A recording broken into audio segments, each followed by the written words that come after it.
వరదల్లో చిక్కుకున్న విజయవాడలో సహాయక చర్యలు చేపట్టారు అధికారులు. వరదల్లో చిక్కుకున్న వారికి అన్నపానీయాలను అందించేందుకు అధికారులు సిద్ధమయ్యారు. హెలికాప్టర్లలో ఆహారం, నిత్యావసర వస్తువుల పంపిణీని చేసేందుకు ఏర్పాట్లు చేస్తున్నారు. వరద ఉధృతి ఎక్కువగా ఉన్న ప్రాంతాల్లో ఎయిర్ డ్రాప్ చేస్తున్నారు అధికారులు. 40 పవర్ బోట్లను సిద్ధం చేశారు.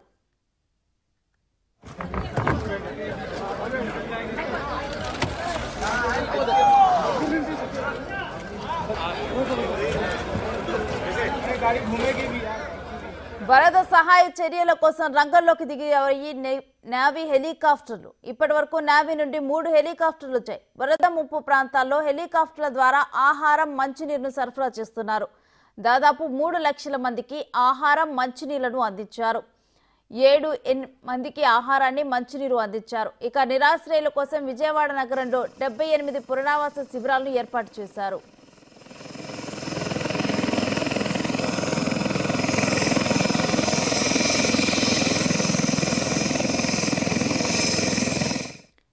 విజయవాడలో వరద విలయతాండవంతో విగత జీవులుగా మారారు జనాలు.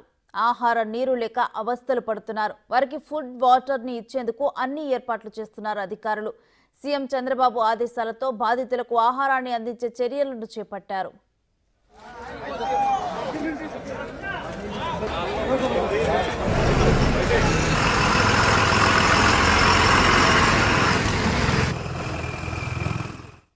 నీటిలో మునిగి ఉన్న కాలనీల్లోని వారందరికీ నీళ్లను, ఆహారాన్ని అందించేందుకు అన్ని ఏర్పాట్లు చేస్తున్నారు. బోట్లపై వెళ్లి వరద బాధితులకు ఆహార పొట్లాలు, నీళ్లు అందించే పనిలో నిమగ్నమయ్యారు అధికారులు.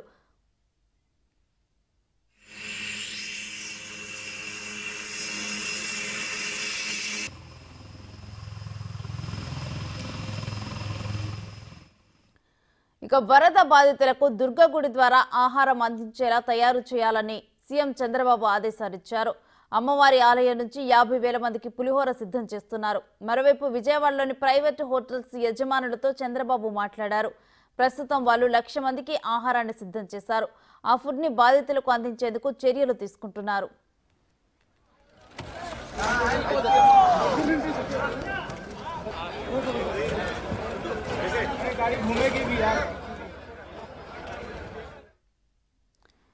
ఇక మరోవైపు వర్షాలపై వాతావరణ శాఖ హెచ్చరికలను చంద్రబాబు ప్రభుత్వం బేఖాతరు చేసిందని మాజీ సీఎం వైఎస్ జగన్ మండిపడ్డారు. వరద బాధితులను ఆదుకోవడంలో కూడా కూటమి సర్కార్ విఫలమైందన్నారు. వర్షాలపై ప్రభుత్వం సరైన ప్లాన్ చేసి ఉంటే ఇంత తీవ్ర పరిస్థితులు ఉండేవి కాదని చెప్పుకొచ్చారు. ప్రభుత్వ తీరుపై ప్రజలకు చంద్రబాబు క్షమాపణలు చెప్పాలని డిమాండ్ చేశారు. ఆశ్చర్యం కలిగించే విషయం ఏమిటి తెలుసా? ఈ ఫ్లడ్స్ ఏదైతే చెప్తా ఉన్నారో, ఈరోజు ఈ ఫ్లడ్స్ ఏదైతే కనిపిస్తా ఉన్నాయో, ఇవి స్వయంగా మ్యాన్ మేడ్ ఫ్లడ్స్. ఇది మ్యాన్ మేడ్ ఫ్లడ్స్ అంటే దాని అర్థం ఏమిటి అని అంటే, ప్రభుత్వం స్పందించాల్సిన రీతిలో స్పందించకపోవడంతో ఈ రకంగా అన్యాయమైన పరిస్థితి నెలకొని ఉంది. ఆలోచన చేయమని అడుగుతా ఉన్నా. ఇంతకు ముందు కూడా వరదలు వచ్చాయి, ఇంతకు ముందు కూడా ఫ్లడ్స్ వచ్చాయి. ఇప్పుడు పడిన వర్షం కన్నా ఇంకా ఎక్కువ వర్షాలు కూడా పడ్డాయి. కానీ ఏ రోజు కూడా మనుషులు చనిపోయిన పరిస్థితులు ఏ రోజు రాలా. ఇంతటి దారుణమైన పరిస్థితులు ఏ రోజు లేవు. ఆలోచన చేయమని అడుగుతా ఉన్నా. విజయవాడ మొత్తం కూడా నీటిలో మునిగిపోయింది. అయితే ముసలి, ముతక, చిన్న పెద్ద, పిల్లజల్ల అంతా కూడా బిక్కుబిక్కుమంటూ గడుపుతున్నారు. కృష్ణమ్మ శాంతించు అంటూ పూజలు చేస్తున్నారు. ఎటు చూసినా వరద నీరే. 3 రోజులుగా వరద నీటిలోనే మునిగిపోతున్న సింగ్ నగర్. అసలు సింగ్ నగర్ లో సిచ్యువేషన్ ఎలా ఉంది? మా ప్రతినిధి రాజు ఎక్స్క్లూజివ్ గా అందిస్తారు.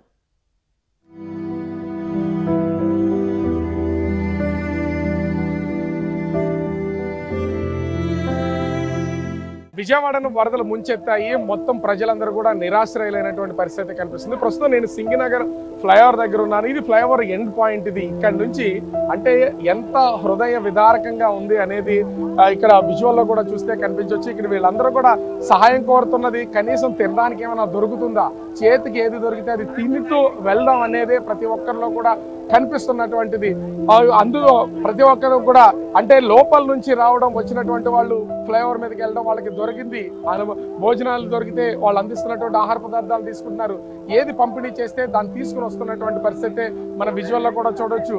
ఇక్కడ మానవత్వం అనేది వెల్లు విరుస్తుందనే చెప్పొచ్చు. ఎందుకంటే ఇక్కడ కనిపిస్తున్నటువంటి ఏ ఒక్కరూ కూడా ఒక మతానికో, ఒక కులానికో, ఒక ప్రాంతానికో ఎవరు చెందినటువంటి వాళ్ళు కాదు. యువకులు, అదే విధంగా శక్తి ఉన్నటువంటి ప్రతి ఒక్కరు కూడా సాయం చేస్తున్నటువంటి వాళ్ళైతే కనిపిస్తున్నటువంటి పరిస్థితి ఉంది. ముఖ్యంగా చూసుకుంటూ పోతే నేనున్నటువంటి ఇది ఫ్లైఓవర్ ఎండ్ ప్లేస్. నాకు వాటర్ ఎక్కడ వరకు వచ్చిందో విజువల్లో కూడా చూడవచ్చు. చాలా అంటే ఎండ్ ప్లేస్ లో తక్కువగా ఉంది, కానీ లోపలికి వెళ్తూ ఉంటే ఆ ప్రతి ఒక్కరు కూడా కంటే ఆ రోడ్ల మీద ప్రవహిస్తున్నటువంటి నీరు కూడా మనుషులంతా మునిగిపోయే పరిస్థితి అయితే వస్తున్నటువంటి పరిస్థితి ఉంది. ముఖ్యంగా చూస్తే చాలా మంది ఇప్పటికే ఎన్డీఆర్ఎఫ్, ఎస్డీఆర్ఎఫ్, పోలీసు, ఫైర్, ఇతర శాఖలకు సంబంధించినటువంటి వాళ్ళతో పాటుగా మనం చూస్తున్నాం కదా ఆక్టోపస్ కి సంబంధించినటువంటి కమాండోస్ ఇప్పుడైతే వీళ్ళందరూ వచ్చినటువంటి పరిస్థితి కనిపిస్తుంది. వస్తున్నటువంటి వాళ్ళు ఇలా చిన్న పిల్లల్ని, ముసలి వాళ్ళని, ఆడవాళ్ళని, అనారోగ్యంతో ఉన్నటువంటి వాళ్ళని, నడవలేనటువంటి వాళ్ళని అటు ఫైర్, ఎన్డీఆర్ఎఫ్ సిబ్బంది, ఎస్డీఆర్ఎఫ్ సిబ్బంది ఒక్కొక్కరిగా తరలించుకుంటూ వస్తున్నటువంటిది అయితే మనమైతే చూడొచ్చు. ప్రతి ఒక్కరిలో కూడా కాపాడడం, ఎందుకంటే అందరూ కూడా నీట మునిగిపోతున్నటువంటి పరిస్థితి ఉంది. నిరాశ్రయులుగా ఉన్నటువంటి మనమైతే చూడొచ్చు. ప్రతిసారి కూడా మనము సాధారణంగా చెప్పుకుంటూ ఉంటాం, డబ్బులు సంపాదించుకున్నాము, ఆ కులాలతోనూ మతాలతోనూ కొట్టుకుపోతూ ఉంటారు, వాళ్ళు రకరకాలుగా పోరాటాలు చేస్తూ ఉంటారు. కానీ ఇక్కడ చూస్తున్నటువంటిది వీళ్ళు ఎవరికి ఒకరికొకరు సంబంధం లేనటువంటిది. ఆడవాళ్ళ దగ్గర నుంచి పిల్లల వరకు, ముసలాళ్ళ వరకు అందరూ సాయం చేస్తున్నటువంటి వాళ్ళు కూడా చూడొచ్చు. నడవలేనటువంటి వాళ్ళు, వెళ్ళలేనటువంటి వాళ్ళందరినీ కూడా ఒక్కొక్కరిగా తీసుకుని వెళ్తున్నటువంటిది. అంటే చాలా మంది లోపల కాలనీల్లో వాళ్ళంతా కూడా నిలిచిపోయినటువంటి పరిస్థితి ఉంది. వాటర్ ఇంచుమించుగా ఫస్ట్ ఫ్లోర్ ని మించి ప్రవహిస్తున్నటువంటి నేపథ్యంలో లోపల నుంచి బయటకు రాలేనటువంటి వాళ్ళు ఎంతో మంది తీవ్రమైనటువంటి ఇబ్బందులు పడుతున్నటువంటిది అయితే మనమైతే విషయాల్లో చూడొచ్చు. ఎంతమంది లోపల ఇబ్బంది పడుతున్నారు, వాళ్ళందరికీ ఆహారం ఏ విధంగా అందించడానికి ప్రభుత్వం అయితే ప్రస్తుతం ప్రయత్నం చేస్తున్నటువంటి పరిస్థితి కనిపిస్తుంది. ప్రస్తుతం నేను విజయవాడ సింగినగర్ లో ఉన్నాను. సింగినగర్ లో ఇవంతా కూడా కాలువలు కాదు, రోడ్లోనే ప్రయాణం అవుతుంది. కెమెరామెన్ అరుణ్ చూపిస్తున్నాడు అక్కడ ఉన్నటువంటి పొజిషన్ ఎట్లా ఉంది ఏంటనేది. ఒక్కసారి కనుక మనం చూస్తే ఎటు నుంచి ఎటు వెళ్ళాలన్నా కూడా తీవ్రమైనటువంటి ఇబ్బందులు అయితే మనమైతే ఫేస్ చేయొచ్చు. ముఖ్యంగా ఎన్డీఆర్ఎఫ్ సిబ్బంది కూడా వాళ్ళకి తీవ్రమైనటువంటి కష్టం అనే చెప్పాలి. వెహికల్ లోతు నీళ్లలో మనం కనుక లాంగ్ లో ఉన్నటువంటి విజువల్ చూస్తే ఇది కేవలం అటు ఇటు బిల్డింగ్స్ అయితే కనిపిస్తున్నాయి. దిగడం కూడా కష్టమే. రావాల్సినటువంటి వాళ్ళు కూడా బిల్డింగ్ మీద ఉన్నటువంటి వాళ్ళని కూడా చూద్దాం. అంటే ఫస్ట్ ఫ్లోర్ కి సంబంధించి మొత్తం అంతా కూడా ముంపులో ఉన్నటువంటి పరిస్థితి ఉంది. ఎవరు కనీసం కిందకి దిగలేనటువంటి పరిస్థితి. తినడానికి కూడా ఎవరన్నా అందిస్తే ఇంట్లో ఏమైనా సరుకులు ఉంటే వండుకోవడం తప్ప వేరే ఏమీ లేదు. మనం చూస్తున్నాం కదా వస్తున్నటువంటి వాళ్ళు, పెద్దవాళ్ళు కనీసము అంటే కొంతమంది నడవలేనటువంటి వాళ్ళు ఉన్నారు, ఆడవాళ్ళు ఉన్నారు. ఎన్డీఆర్ఎఫ్ బృందాలు ముఖ్యంగా చూస్తే ప్రెగ్నెంట్ లేడీస్ ని, అదే విధంగా చిన్నపిల్లలు ఉన్నటువంటి వాళ్ళని, మగవాళ్ళని, ముసలి వాళ్ళని అందరినీ తీసుకొస్తున్నటువంటి పరిస్థితి కనిపిస్తుంది. ముఖ్యంగా అక్కడ చూస్తూ ఉంటే ఒక్కొక్కళ్ళు కూడా ఆవేదన అనేది వ్యక్తం అవుతున్నటువంటి పరిస్థితి కనిపిస్తుంది. ఎక్కడికక్కడ తీసుకొస్తున్నటువంటి వాళ్ళని ఎన్డీఆర్ఎఫ్ కి సంబంధించినటువంటి బృందాలు ఆ బిల్డింగ్ పైన అంటే ఫస్ట్ ఫ్లోర్, గ్రౌండ్ ఫ్లోర్ మొత్తం అంతా కూడా ముంపులో ఉన్నటువంటి నేపథ్యంలో సెకండ్ ఫ్లోర్ లో ఉన్నటువంటి, థర్డ్ ఫ్లోర్ లో ఉన్నటువంటి వాళ్ళని, పిల్లలు, పెద్దవాళ్ళు ఎవరైనా సరే, ప్రెగ్నెంట్ లేడీస్, అదే విధంగా లేవలేనటువంటి వాళ్ళు ఎవరున్నా కూడా హెల్త్ ఇష్యూస్ ఉన్నటువంటి వాళ్ళందరినీ కూడా లోపలికి వస్తారా అంటూ వాళ్ళందరినీ తీసుకొచ్చే ప్రయత్నం అయితే చేస్తున్నారు. మనమైతే విజువల్ లో కూడా చూడొచ్చు. మనం విజువల్ లో చూస్తే గ్రౌండ్ ఫ్లోర్ మొత్తం అంతా ముంపులోనే ఉంది. ఇప్పటికైతే మనం చూస్తున్నాం అంతా ముంపులో ఉన్నటువంటి నేపథ్యంలో వాళ్ళందరినీ తీసుకెళ్తున్నటువంటి పరిస్థితి కనిపిస్తుంది. ఎక్కడికక్కడ అంటే ముఖ్యంగా చూస్తే భయము వాళ్ళల్లో. మనం ఈ పక్కన ఉన్నటువంటి కళ్ళల్లో నీళ్లు వస్తున్నటువంటిది అయితే మనమైతే చూడొచ్చు. ఎందుకంటే మమ్మల్ని తీసుకుని వెళ్ళండి, మాకు హెల్ప్ చేయండి, బయటకు తీసుకువెళ్ళండి అని అడుగుతున్నటువంటిది కూడా మనమైతే చూడొచ్చు. ఇక్కడ కనిపిస్తున్నటువంటి ఇంటిని కూడా చూస్తే ఒక పక్క నుంచి బిల్డింగ్, ఇది చిన్న సాదాసీద ఒక పెంకుటిల్లు. ఇది ఈ పెంకుటిల్లు మొత్తం అంతా కూడా నీటి ముంపులోనే ఉంది. దిగుతూ ఉంటే దాదాపు పీక లోతు వరకు కూడా వాటర్ వస్తున్నాయి. అక్కడి నుంచి చూడొచ్చు మనం వాళ్ళు ఇస్తున్నటువంటి సిగ్నల్స్ కూడా తినడానికి ఏమీ లేదు, తాగడానికి ఏమీ లేదని ఎక్కడెక్కడో అంటే రోడ్డు మీద నుంచి కనిపిస్తున్నటువంటి వాళ్ళు మాత్రమే కేవలము అంటే మెయిన్ రోడ్ లో వెళ్తున్నటువంటి వాళ్ళకి మాత్రమే సహాయక చర్యలు అందుతున్నాయి. కొంత దూరంగా అంటే రోడ్డుకి లోపల ఉన్నటువంటి వాళ్ళకి కనీసం ఏమీ లేదు అని చెప్తున్నటువంటి పరిస్థితి కనిపిస్తుంది. నిన్నటి నుంచి కూడా తినడానికి ఏమీ లేదు, అంతా నిరాశ్రయులైనటువంటి పరిస్థితి కనిపిస్తుంది. ఇదేనా ఏదమ్మా మీ ఇల్లు? ఇదే అండి, ఇదే మా ఇల్లు.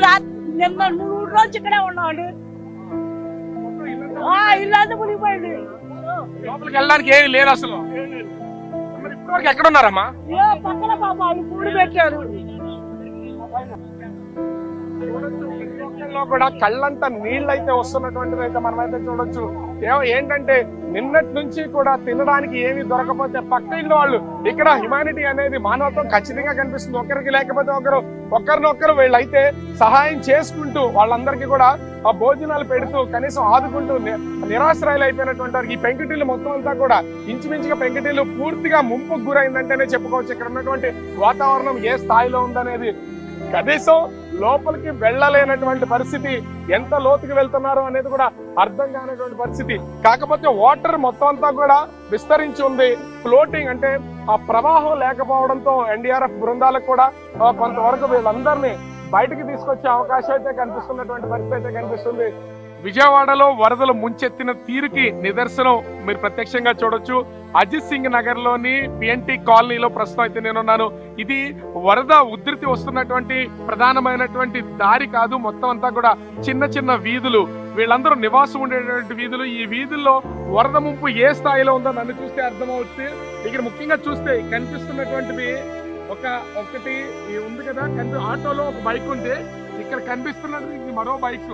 అంటే లోపలికి వెళ్ళిపోయి ఎంత కొంచెం కూడా గ్యాప్ ఉంటే బైక్ కూడా కొట్టుకుపోతూ ఉంటది. నిరాశ్రయులు ఎంతమంది ఉన్నారు అనేది పైన బిల్డింగ్ లో నుంచి చూస్తున్నటువంటి వాళ్ళని ఎంత దూరం నుంచి చూసినా వాళ్ళ పరిస్థితి, గ్రౌండ్ ఫ్లోర్ లో నివాసం ఉంటున్నటువంటి వాళ్ళు వస్తువులతో పాటుగా మొత్తం వాళ్ళకి నిత్యావసరాలు వండుకునే దగ్గర నుంచి ఎలక్ట్రానిక్ వస్తువులతో సహా మొత్తం అన్ని తడిసి ముద్దైనటువంటి పరిస్థితి ఉంది. ఏవి పనిచేయవు.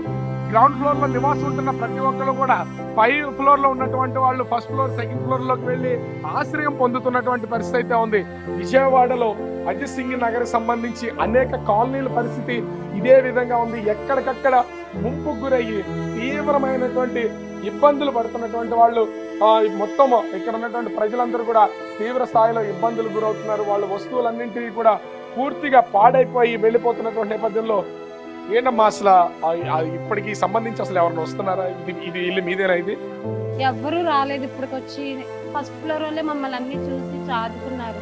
ఎవ్వరూ రాలేదు, చేయలేదు. ఇలా మునిగిపోయిన మేమే వాళ్ళందరూ వచ్చి కొన్ని ఏవో పనికొచ్చినా తీసుకున్నా, అంటే ఇలాంటి నాకు డ్యూటీకి అవసరమైన అంతే ఏవి తీయలేదు, అన్ని మునిగిపోయాయి.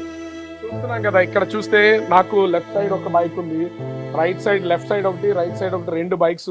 ఇందాక చూపించాను దాదాపుగా 8 బైక్స్ అన్ని నిండిపోయిన. ఇది దాదాపు 4 అడుగుల హైట్ ఉన్నటువంటి వాటర్ టిన్. ఇది పూర్తిగా మునిగిపోయిందంటే ఇంటి లోపల ఎంత వరకు వాటర్ ఉన్నది అనేది దీన్ని బట్టి అర్థం చేసుకోవచ్చు. ఇక్కడ ఇంటికి సంబంధించినటువంటి వాళ్ళు కింద ఉన్నటువంటి వాళ్ళు చాలా మంది పైకి వెళ్ళారు, వాళ్ళు హెల్ప్ చేస్తున్నారు. ఎట్లా అసలు ఇప్పటి వరకు ఎవరైనా వచ్చారా? ఇదంతా ఉంది అసలు ఊహించారా? వస్తువులన్నీ ఊహించలేదు, కానీ అనుకోకుండా వచ్చేసింది. మేము ఏం కూడా ప్రిపరేషన్ కూడా చేసుకోలేదు. కాకపోతే ఎవరు రావట్లా, ఓన్లీ మెయిన్ రోడ్ మీదే వెళ్ళిపోతున్నారు, కానీ లోపలికి అసలు సందులో వాళ్ళని పట్టించుకోవట్లే. కేకలేసినా రావట్లేదు. ఒక ప్రెగ్నెంట్ లేడీని అసలు పొద్దు నుంచి కేకేస్తే 10ంటికి తీసుకెళ్లారు. అలా ఉంది మా పరిస్థితి. అసలు ఏమన్నా ఇంట్లో ఉన్నాయా? అన్ని తడిచిపోయినటువంటి పరిస్థితి కనిపిస్తుంది. పైన వీళ్ళే ఉండారండి, మేమందరం కింద వాళ్ళము, వీళ్ళ పైన మాకు అన్ని చూసారు. వాళ్ళే నిన్నటి నుంచి పైనే ఉన్నాం, నిన్నటి నుంచి ఇప్పటి వరకు కూడా. మీరు ఒక్కళ్ళే వచ్చారు, ఎవ్వరు రాలా. అసలు ఎవ్వరు ఇటు కూడా రాలేదు. సందులోకి కూడా చూడట్లా, మేము పిలిచినా కూడా రాలా. పొద్దున్న ఆ అమ్మాయి గురించి, అదే ప్రెగ్నెంట్ లేడీ గురించి గట్టిగా మాట్లాడితే అప్పుడు వచ్చారు వాళ్ళు. ఇంకా అదేనండి, ఇంకేముంది, మాకు లోపల మిషన్లు అన్ని తడిసిపోయినాయి.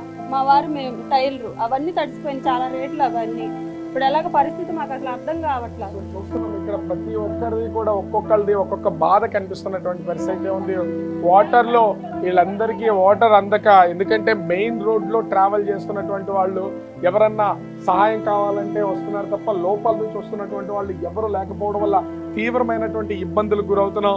ఇప్పటి వరకు అంటే చెప్తున్నారు బిగ్ టీవీ, ఇప్పటి వరకు అయితే ఈ ఏరియా లోపలికి, ఈ వాటర్ లోపలికి కేవలం బిగ్ టీవీ వాళ్ళు మాత్రమే, మీరు మాత్రమే వచ్చారు. కనీసం ఏ ఒక్కళ్ళు కూడా ఇక్కడ వరకు రాలేదని వీళ్ళు చెప్తున్నటువంటి పరిస్థితి కనిపిస్తుంది.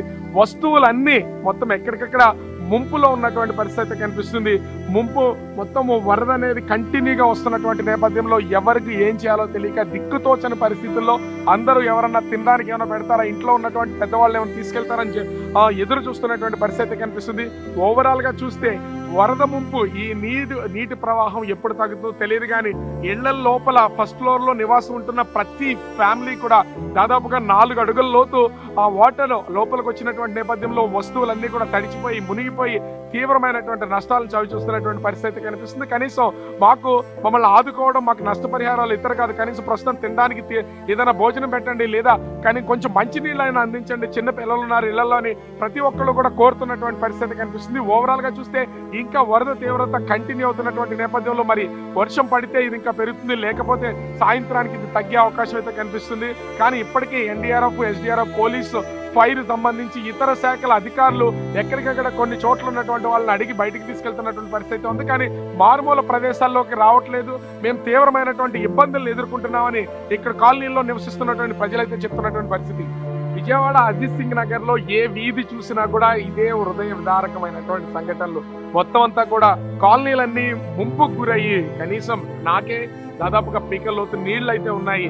ఎవరు గ్రౌండ్ ఫ్లోర్ లో ఉంటున్నటువంటి పరిస్థితి లేదు. మనము విజువల్లో కూడా చూడొచ్చు, ఇళ్ల పైన నిరాశ్రయులై ప్రతి ఒక్కళ్ళు ఇక్కడ చాలా మంది పిల్లలు కనిపిస్తున్నారు. ఒక్కొక్క ఇంట్లో నెలల పిల్లలు, రోజుల పిల్లలు కూడా ఉన్నారు. అట్లాంటి వాళ్ళకి పాల సమస్య అనేది ఖచ్చితంగా ఉంటుంది. ఇంత నీటిలో నుంచి అజిత్ సింగ్ నగర్ కి సంబంధించి ఫ్లైఓవర్ దగ్గరికి వెళ్ళి అక్కడ అందిస్తున్నటువంటి ఆహార పదార్థాలు కానీ లేదా పాలు కానీ ఇతర సామాన్లు ఏమన్నా తెచ్చుకోవాలన్నా కనీసం ఇక్కడి నుంచి వెళ్లే పరిస్థితి అయితే లేదు.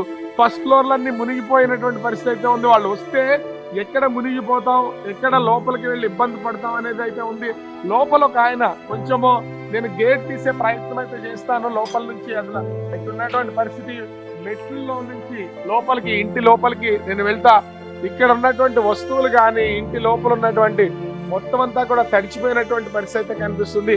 పిల్లల్ని ఎత్తుకునే వాళ్ళు ఇంటి లోపలికి మొత్తం వస్తువులన్నీ, అంటే ముందుగానే ఎవరికి ఏమీ తెలియనటువంటి పరిస్థితుల్లో బీరువాలో ఉన్నటువంటి బట్టలు సహా, అంటే మనం అయితే విజువల్లో చూడొచ్చు, కెమెరా పర్సన్ అరుణ్ చూపించే ప్రయత్నం అయితే చేస్తున్నాడు. ఇక్కడ వీళ్ళ ఇంటికి సంబంధించి లాక్స్ అన్ని కూడా ఓపెన్ అయిపోయినటువంటి పరిస్థితి అయితే ఉంది. ఇక్కడ వ్యక్తి లోపల వరకు వచ్చి ఇవన్నీ చూపించే ప్రయత్నం అయితే చేసింది. ఇప్పటికైనా సరే అధికార యంత్రాంగం కొంత కాలనీ లోపల ఉన్నటువంటి ప్రజల దగ్గరికైనా వెళ్ళి వాళ్ళకి కావాల్సినటువంటి ఆహార పదార్థాలు అందించాలని బిగ్ టీవీ తరఫున కూడా మనవి చేస్తున్నటువంటి పరిస్థితి ఉంది. చాలా మందికి ఒక్కొక్కళ్ళు కూడా ఆ ఫ్యామిలీస్ వాళ్ళు తిన్న వాళ్ళ ఇంట్లో ఉన్నటువంటి వస్తువులు, ఆహార పదార్థాలని వాళ్ళకి కూడా షేర్ చేస్తూ ప్రస్తుతం ఆదుకుంటున్నటువంటి పరిస్థితి ఉంది. ప్రభుత్వ అధికారులు ఇక్కడ సాయం చేస్తున్నటువంటి వాలంటీర్లైనా కనీసం ఇక్కడికి వచ్చి మాకు సాయం చేయమనేటువంటి కోరుతున్నటువంటి పరిస్థితి కనిపిస్తుంది.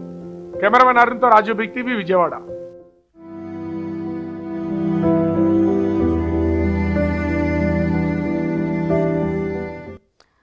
పీకల్లోతు నీళ్లలో మునిగి బిగ్ టీవీ రిపోర్టర్ అందించిన రిపోర్ట్ ని చూసాం. అయితే సింగ్ నగర్ లో ఉన్న వారి పరిస్థితి చూస్తుంటే చూసే చూపర్లకు కూడా కన్నీరు తెప్పిస్తోంది. ప్రస్తుతం అయితే దీని మీద సీఎం చంద్రబాబు రియాక్ట్ అయ్యారు, మాట్లాడటం జరిగింది. అక్కడ చేపట్టిన సహాయక చర్యల ద్వారా అదేవిధంగా ఎన్ని ప్రయత్నాలు అయితే ఉన్నాయో అన్ని ప్రయత్నాలు చేశాము. ఒక 1.5 అడుగు మాత్రం నీరు తగ్గింది ప్రెజెంట్, ఇక తగ్గుముఖం పడుతుంది అని చెప్పారు. ఇక ఆయన కూడా అక్కడే ఉండి అక్కడ వరదల్ని సమీక్షిస్తున్నారు.